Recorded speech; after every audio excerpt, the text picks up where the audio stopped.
Atlântida no Reino das Trevas. Roger Bottini Paranhos. Capítulo 1. 20 anos depois.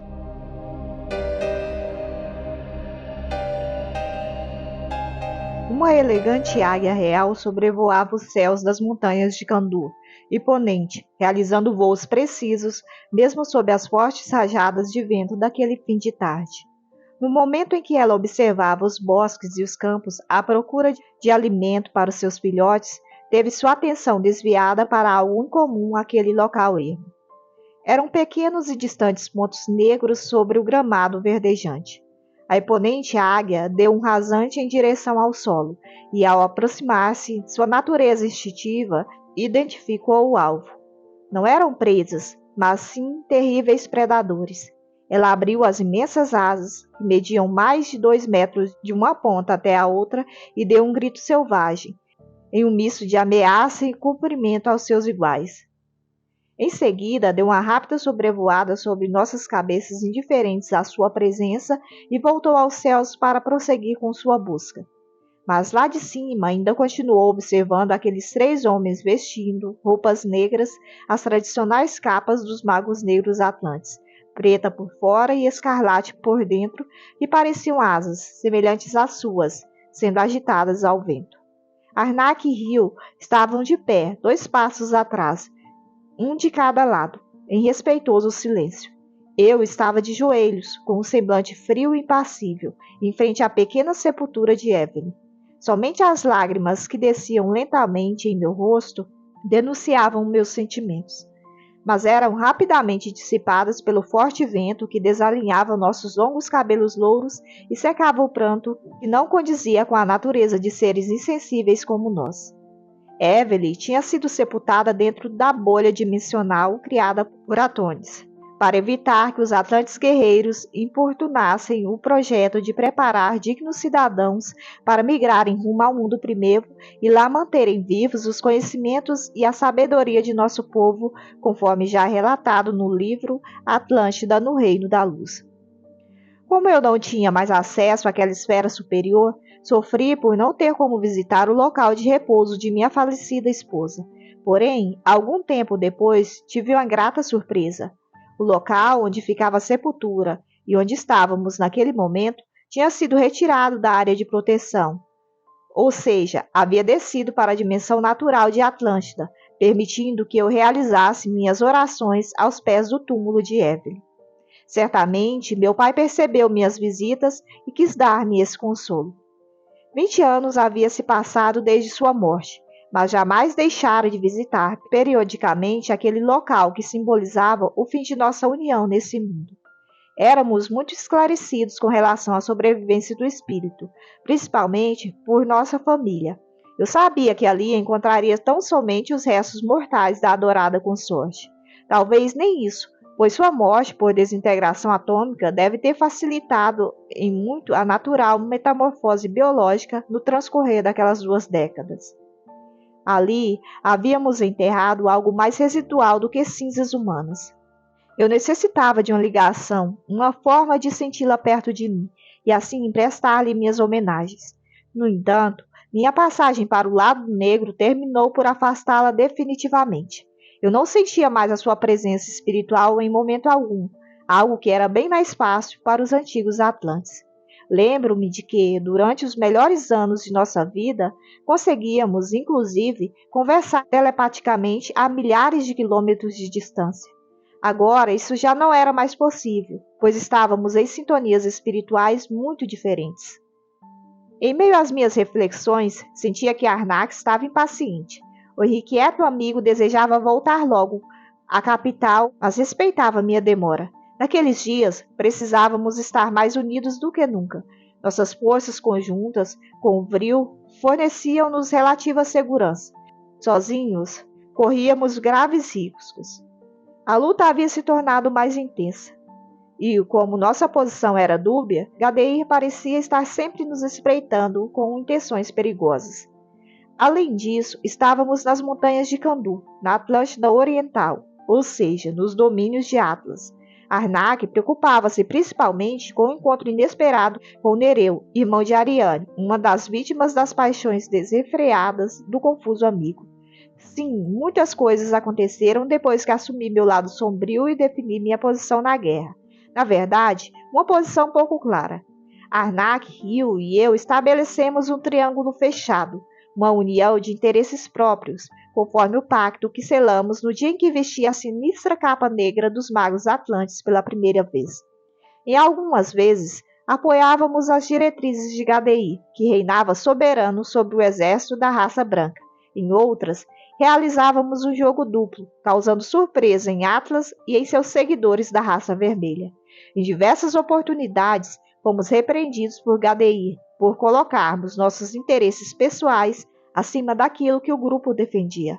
Não foram poucas as ocasiões nas quais os chantageamos, em momentos críticos da batalha, com a intenção de obter poder e riqueza. E também não foram poucos os dias em que ele desejou nossa morte. Mas para manter o equilíbrio de forças com Atlas, ele aceitava nossos caprichos, pois necessitava do nosso concurso diário. Ademais, Gadeir nem se preocupava em atender nossos interesses, porque planejava nossa morte imediata, depois de vencer Atlas. Logo percebemos que manter Atlas vivo significava nossa garantia de vida. Caso ele morresse, seria nosso fim. Além disso, se ele vencesse, seríamos submetidos à raça vermelha, fato que não nos agradava. A guerra terminou tornando-se fundamental para manter-nos a salvo e em relativo conforto e domínio sobre o povo atlante. Dessa forma, tornamo-nos vampiros da guerra. Nós nos alimentávamos diariamente como se faz a um moribundo inconveniente que não desejamos que morra. Sugávamos a estrutura da guerra até exaurir suas forças. Depois, revitalizamo-nas para que jamais a guerra acabasse. Enquanto o povo rezava diariamente pedindo proteção e o fim da guerra aos seus deuses pagãos, nós a estimulávamos para que não acabasse tão cedo. Os capelinos reencarnados já começavam a impor a sua cultura decadente à grande ilha, abandonando o culto ao espírito criador para adorar estátuas de animais. O deus Apis, em forma de touro, cultuado posteriormente no Egito, teve sua origem nesse período, dentro das fronteiras do continente atlântico. Se um dia o homem moderno encontrar a Atlântida, descobrirá centenas de estátuas com uma dessa figura, todos do período do final, época em que esse culto primitivo tornou-se uma febre, pouco antes do cataclismo mais famoso da história. Gadei, aquele ser sinistro e sem coração, ainda chorava a morte da irmã, mas a sua ambição era maior do que qualquer sentimento nobre. De certa forma, isso se tornou algo muito comum entre todos nós. Ele pagaria o preço que fosse pela vitória, e a melhor forma de agradá-lo era fazer vê-lo que tínhamos como dar-lhe esse tão sonhado presente. Nos momentos em que eu percebia que estávamos por um fio em seu conceito, ressurgíamos com ideias e atitudes inéditas e inesperadas, que nos davam importante vantagem na batalha, fazendo com que ele se esquecesse do ódio que nutria por nós e até mesmo o premiássemos pelos significativos resultados obtidos. A frieza que tomara conta de nossos corações era algo impressionante. Nenhuma morte, nenhum sofrimento sensibilizava-nos. Desejávamos somente atender nossos desejos e interesses.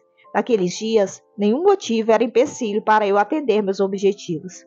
O poder que o Vril conferia a todos os magos negros distanciou-nos demasiadamente das pessoas comuns. Aos poucos, víamos-nas cada vez mais como meros objetos. Nada mais do que peões dispostos para o sacrifício e em um imenso tabuleiro de xadrez. A vida deles dependia de nosso humor ou de nossos interesses. Pobre daquele que fosse útil aos nossos propósitos ou se tornasse um empecilho. O melhor era não ser notado. Sobrevivia aquele que não era percebido.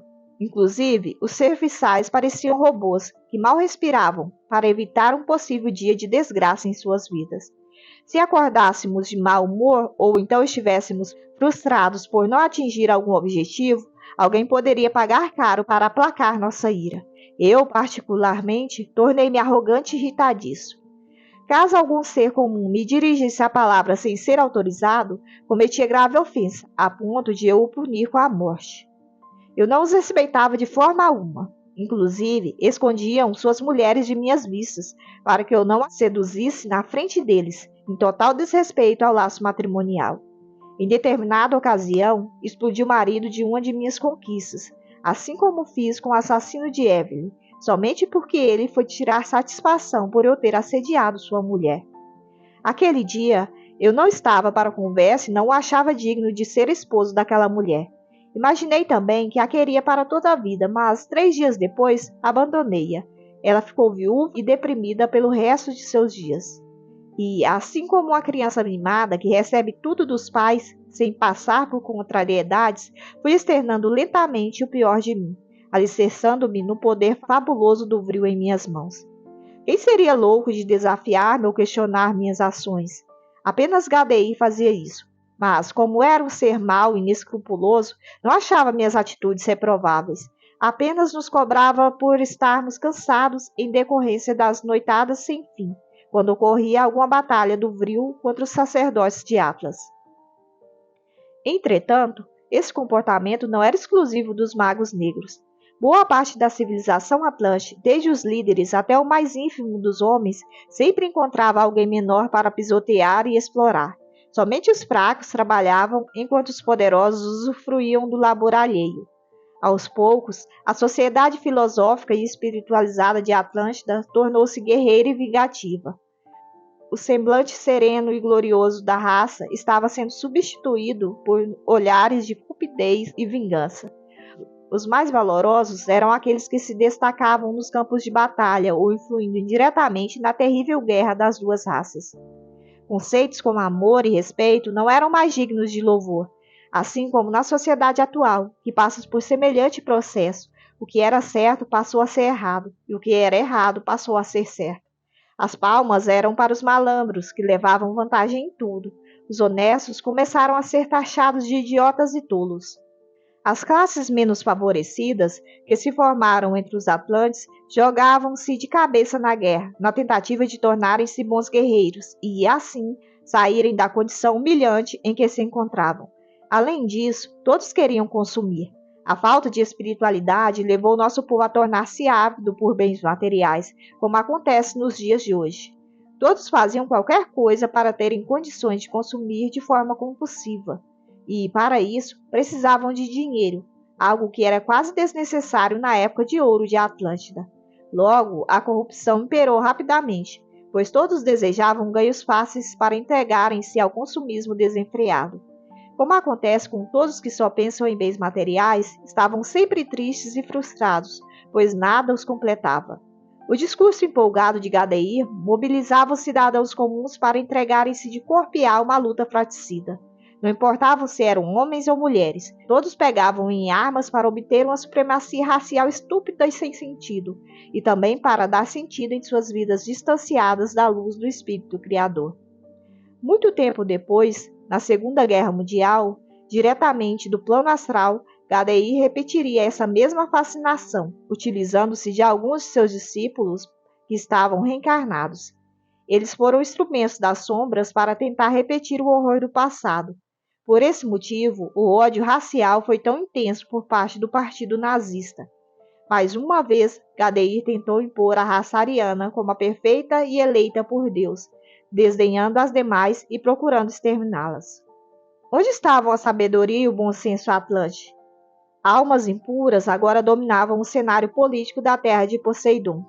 Nada mais de bom poder-se-ia esperar. O governo é um reflexo do seu próprio povo. Enquanto isso, eu arrastava Arnak e Rio para uma rebeldia difícil de explicar. Eu odiava aquela guerra estúpida, mas parecia que desejava cada vez mais que ela ganhasse força para destruir tudo e todos. Eu jamais me esquecera dos alertas de meus pais sobre o fim trágico de Atlântida, e, como tudo indicava para esse caminho, eu fazia questão de colaborar para o desfecho sinistro. Eu tinha literalmente o desejo de ver o circo pegar fogo.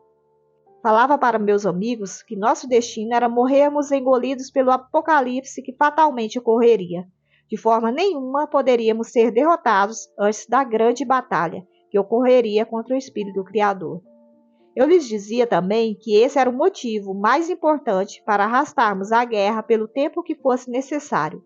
Nós deveríamos contribuir decisivamente para a vitória de Gadeir somente quando surgisse no céu a estrela de fogo, que era o asteroide que meus pais sempre comentavam que se chocaria contra a Atlântida no dia derradeiro. Arnak, algumas vezes, dava-me ouvidos, mas em outras, achava que eu estava delirando por causa da morte de Evelyn ou então por causa das loucuras que Artemis e Christie me ensinaram quando eu era criança. Já Rios sorria e dizia, de forma irônica, com as mãos na cintura: o que gosto em Andrei é que ele não perde as melhores batalhas. Está sempre pronto para a diversão. Antes vê-lo guerreiro tresloucado do que com aquelas doidices do passado de viver como camponês no mundo primitivo. Contudo, apesar de nosso poder com o Vril, éramos relegados a um plano secundário. Gadeir não nos confidenciava seus planos mais secretos, com medo de que vazássemos informações para Atlas. Mas o trio de rebeldes era chamado quando o equilíbrio de forças entre os dois lados em conflito exigia força máxima.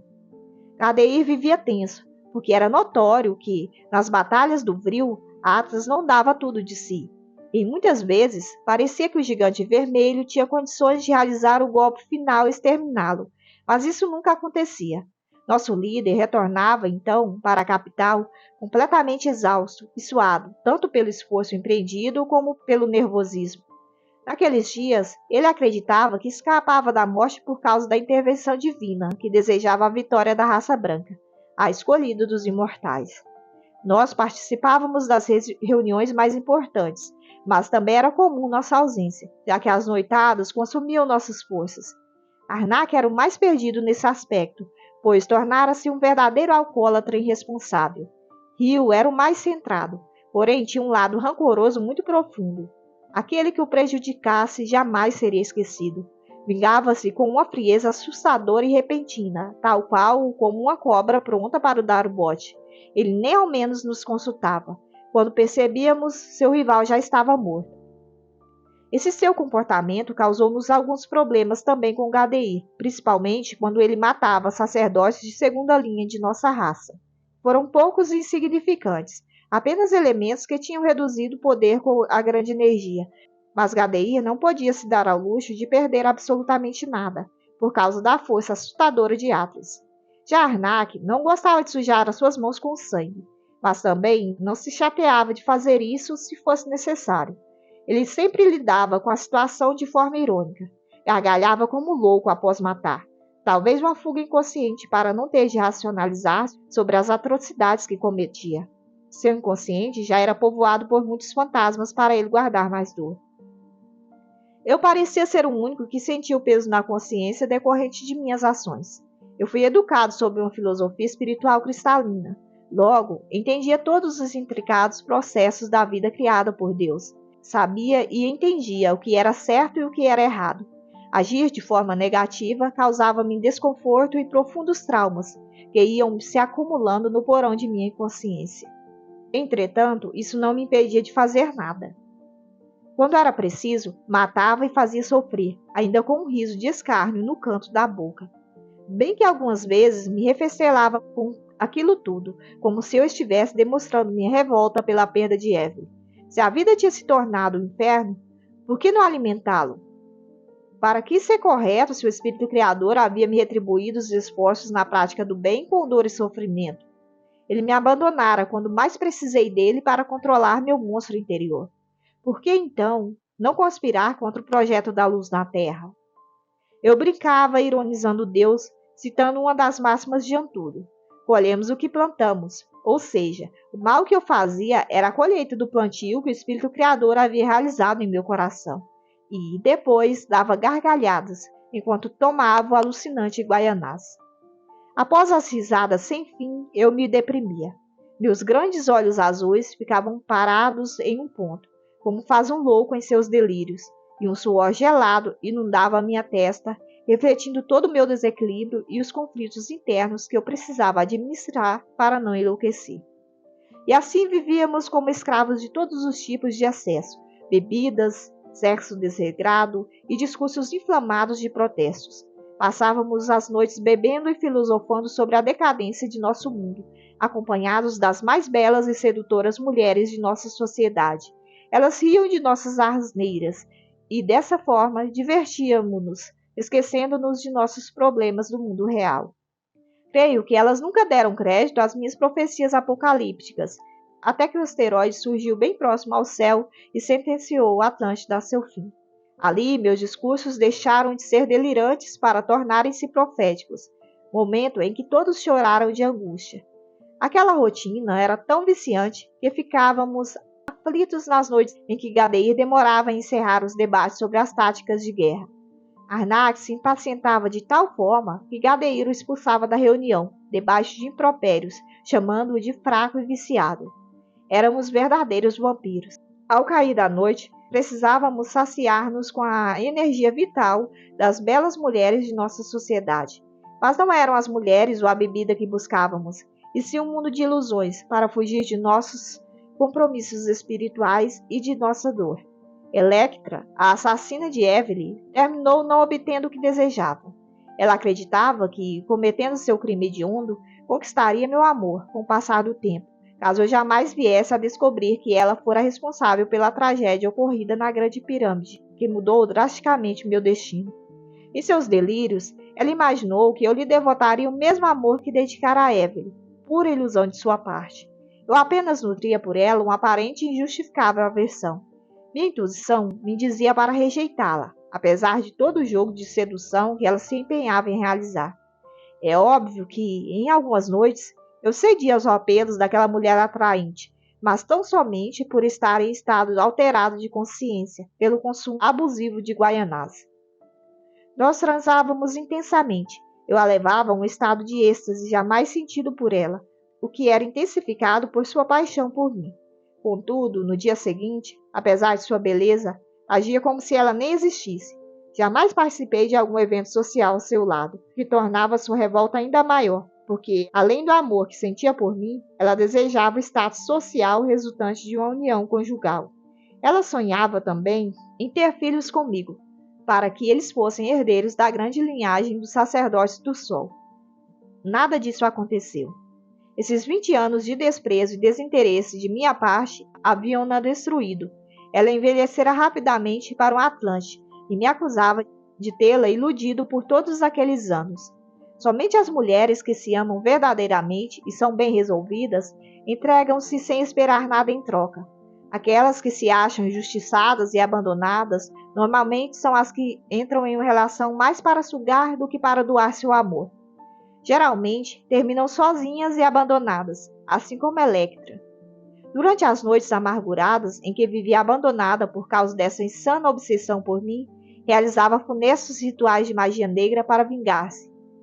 Apenas mais um pouco das muitas cargas negativas que viriam pesar em meus ombros por causa dessa triste página da história em minha vida imortal.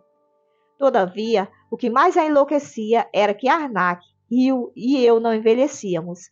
Ela sabia que isso tinha algo a ver com alguma fonte de energia da Grande Pirâmide.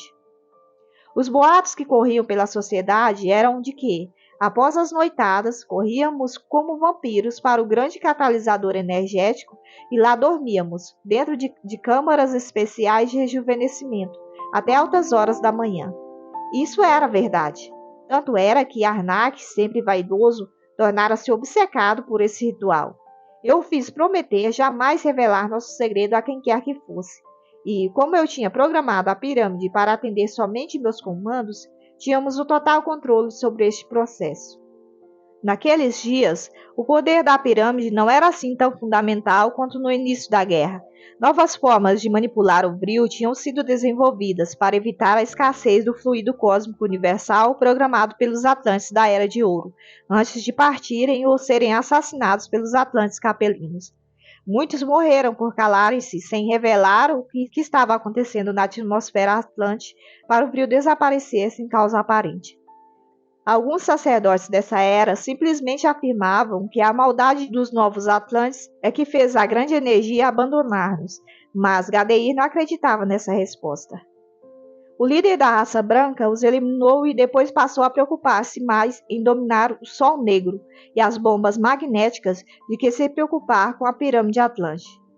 Era necessário agregar mais poder, e ele sabia que o poderoso catalisador energético já estava no limite do que poderia fornecer.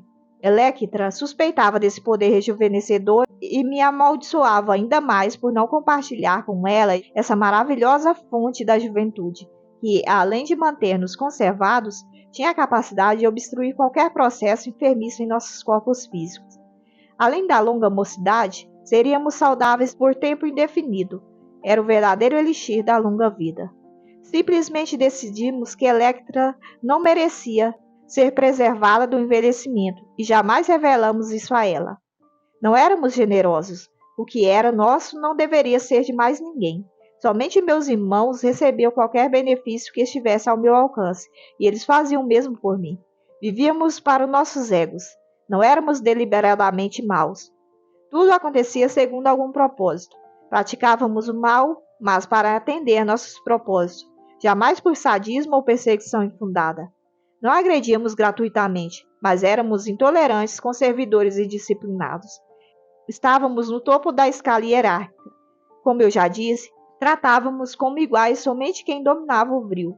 O resto da população deveria prestar-nos reverência e dirigir-se a nós somente quando autorizado. Vingança, sim. Jamais poderemos negar esse sentimento anticrístico. Porém, nós os considerávamos justiceiros.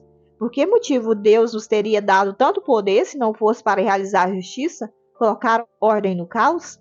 Tanto na matéria como depois, fora dela, alegávamos que o Espírito Criador não se interessava por almas que viviam distanciadas das virtudes crísticas.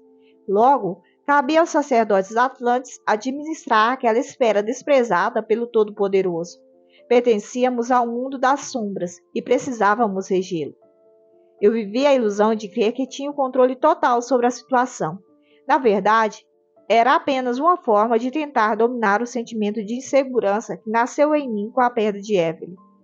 Eu acreditava poder restabelecer a ordem e fazer com que todos seguissem minhas diretrizes.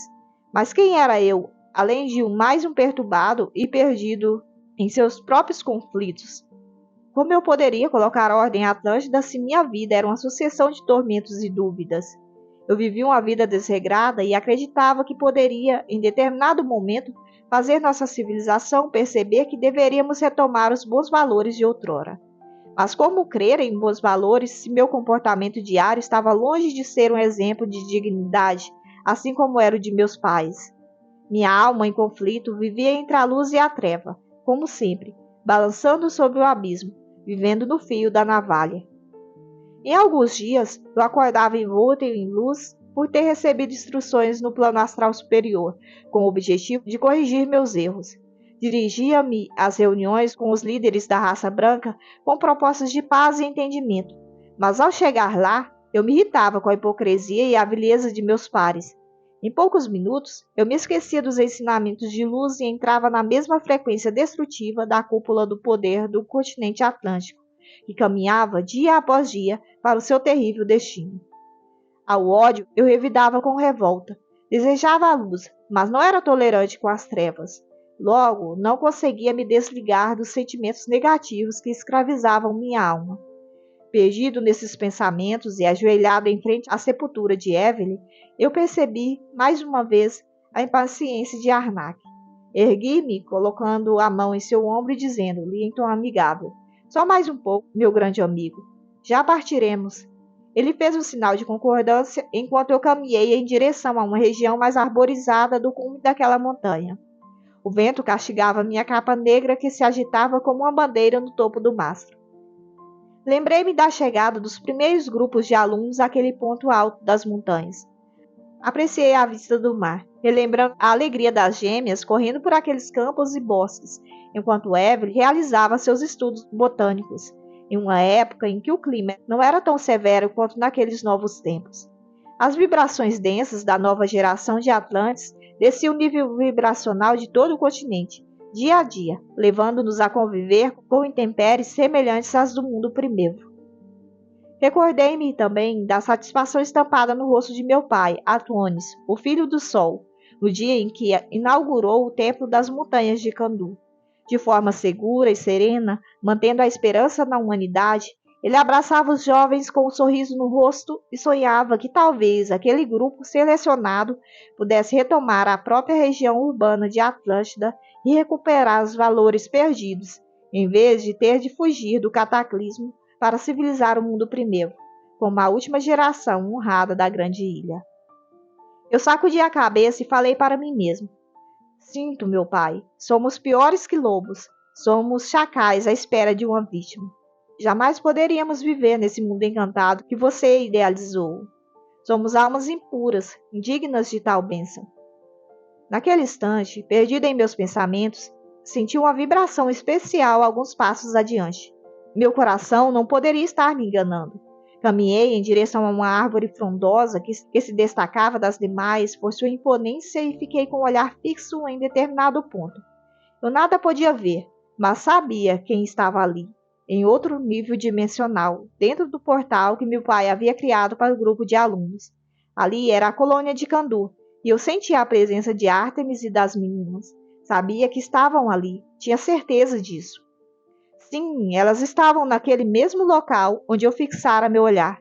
Lua deu um passo à frente e afirmou com sua voz rouca e sensual, carregada de emoção decorrente da forte impressão. Minha mãe, Andrei pode nos ver. Ele está olhando para mim. Ele pode sentir-nos, tenho certeza. Ártemis deixou correr uma serena lágrima e disse: ele não pode nos ver, mas sente nossa presença. Andrei sabe que estamos aqui nesse exato local. A ligação que temos com ele ainda é muito grande. Sol correu até o lado da irmã e segurou firmemente sua mão. Ambas ficaram olhando-me nos olhos, sem respirar. Enquanto isso, eu caminhei lentamente, como um cego, tentando utilizar os demais sentidos para melhor captar a presença que tinha atraído minha atenção de forma tão especial. Rio e Arnak notaram meu estranho comportamento e perguntaram, preocupados, se estava tudo bem comigo. Eu os tranquilizei com um gesto e pedi que aguardassem em silêncio. Então estendi o braço e toquei nas folhagens da árvore limítrofe entre as duas dimensões. Percebi que ali estava a fronteira que nos separava. Fiquei parado por alguns instantes, realizando uma prece silenciosa de agradecimento por aquela dádiva, depois de tantos anos. As gêmeas, agora duas mulheres adultas de 25 anos, ficaram abraçadas, em silêncio, acompanhando com seus vivos olhos cada movimento que eu realizava em meu semblante sofrido. Os anos pareciam não ter passado para mim. A única coisa que havia mudado era a expressão de meu rosto. Antes, triste e abatido pela morte de Evelyn, agora duro e indiferente por causa das lutas internas que havia travado nos últimos 20 anos. Meu porte físico e dos demais amigos tinha se tornado atlético. Por causa da vaidade humana, dedicávamos-nos a exercícios para desenvolver um belo porte. Os braços musculosos, as veias saltadas, indicavam que erguíamos pesos por esporte e vaidade. Meus longos cabelos louros, que esvoaçavam com as fortes rajadas de vento, continuavam os mesmos. Realmente, apenas o olhar havia sofrido uma mudança significativa, em consequência de minha alma ter passado por diversas metamorfoses desde os tempos em que a Atlântida vivia o final de sua época de ouro. Sol tinha se tornado uma verdadeira deusa, com seus longos e cacheados cabelos louros. Sua pele branca como a neve e os olhos verdes penetrantes havia se tornado especialmente encantadores com a maturidade. O formato suave de seus lábios refletia toda a sua nobreza e elegância. A doce loirinha irradiava a mesma vitalidade impressionante da infância. Já a lua reproduzia exatamente a graça e a maturidade que lhe eram característicos desde criança. Cabelos e olhos negros e envolventes emolduravam uma expressão facial irresistível. E se Lua já era uma criança madura, agora tinha se tornado uma mulher sábia, dona de uma profundidade espiritual rara. Por ser mais séria do que Sol, Lua impunha medo em quem se aproximava dela. Raros homens ousariam tentar seduzi-la, ao contrário de Sol, que sempre sorria ao receber um galanteio. Sol tinha uma expressão contínua de felicidade no rosto.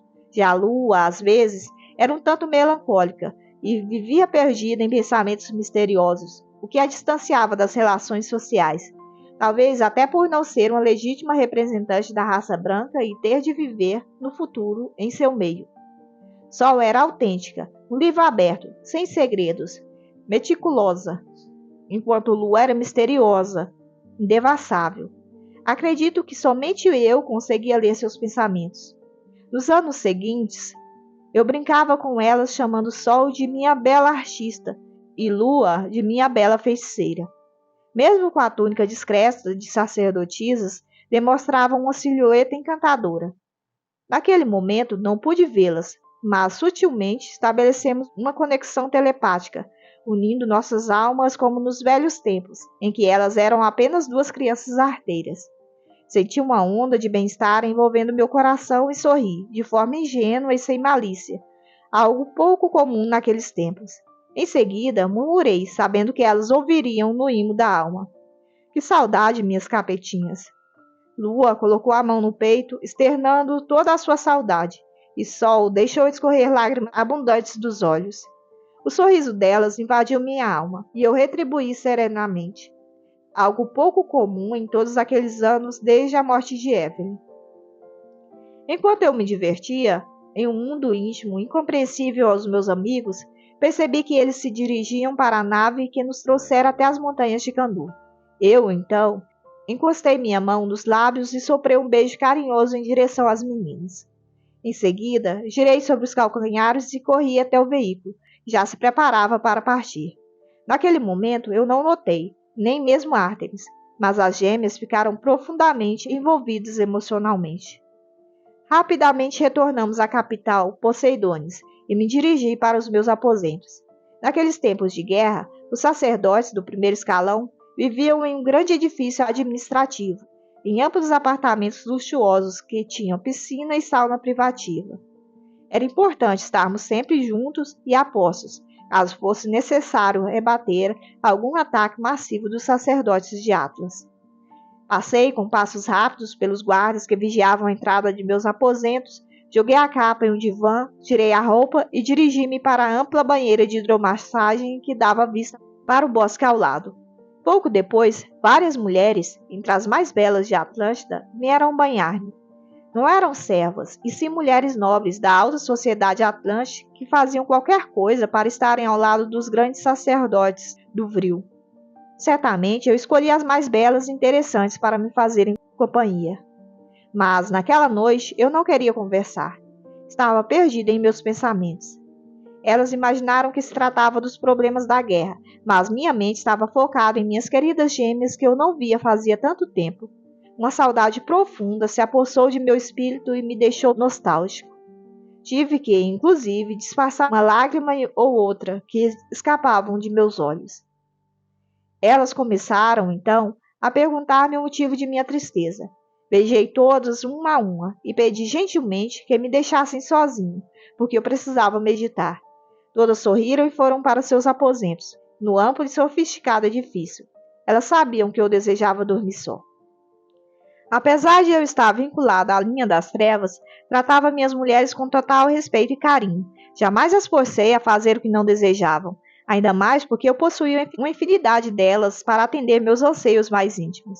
Esse gesto, além de garantir-me todo o amor que elas tinham a oferecer, ainda me tranquilizava em relação a eventuais atentados. Além dos vigilantes, eu podia contar com a atenção de todas elas, que me amavam de coração, caso eu sofresse algum ataque durante meu repouso noturno. Sempre tive um sono muito pesado. Elas se retiraram e eu fiquei tomando um copo de guaianazo, olhando pela janela e meditando sobre o tempo em que eu vestia a cor da luz. Logo, o efeito daquela bebida mágica tomou conta do meu corpo e fiquei com um relaxado sorriso no rosto, observando sua misteriosa tonalidade através da transparência da taça de cristal. Leves bolhas subiam do fundo do copo, uma efervescência natural resultante da fermentação do fruto. O guaianás era feito a partir de um fruto raro, chamado guaiá, que passou a ser cultivado de forma desenfreada nos últimos 20 anos por causa da excessiva procura. A fermentação desse fruto, cítrico de coloração avermelhada, resultava em um elevado teor alcoólico, sendo o guaianás mais forte que a vodka, porém menos forte que o absinto. Sua tonalidade ficava entre a cor do vinho branco e rosé. Além disso, possuía propriedades energéticas, estimulantes e levemente alucinógenas. Apesar de ser quase uma droga, não passava da mais refinada e inebriante bebida que já desenvolvida na história de nossa humanidade. Ela era forte para a sutil constituição física dos Atlantes, porém quase comum e inócua para os habitantes do mundo primevo, descendentes do Homo sapiens, que já estavam acostumados com drogas bem mais fortes e primitivas. Além disso, eles não tinham sensibilidade para perceber o sutil e refinado paladar do guaianás, sendo seus efeitos perceptíveis somente para nós. Eles consumiam ervas alucinógenas bem mais densas e destrutivas, algo que já estava se tornando rotina também em algumas regiões mais afastadas da capital Atlântica. Já o excessivo consumo de guaianás só não nos causava prejuízo orgânico por causa do nosso poderoso efeito regenerativo do vril, que relataremos no capítulo seguinte. Então, envolvido pela bebida, não consegui mais controlar a saudade e comecei a chamar as gêmeas pela linguagem telepática, procurando estabelecer novamente aquela profunda ligação que nos unia de forma tão misteriosa quando as conheci. Eu me lembrei dos poemas de Lua e das canções que Sol adorava cantar e comecei a repeti-los bem baixinho, como se estivesse recitando mantras sagrados. No fundo da alma, eu ouvia seus pensamentos, como se fosse um cântico sereno, e elas os meus. Não era uma linguagem absolutamente clara, mas eu sentia suas vibrações, pedindo-me para abandonar a capital, rasgar a roupa negra e voltar para a luz. Eu apenas respondi, sorrindo e em êxtase. Quem sabe um dia, meus amores.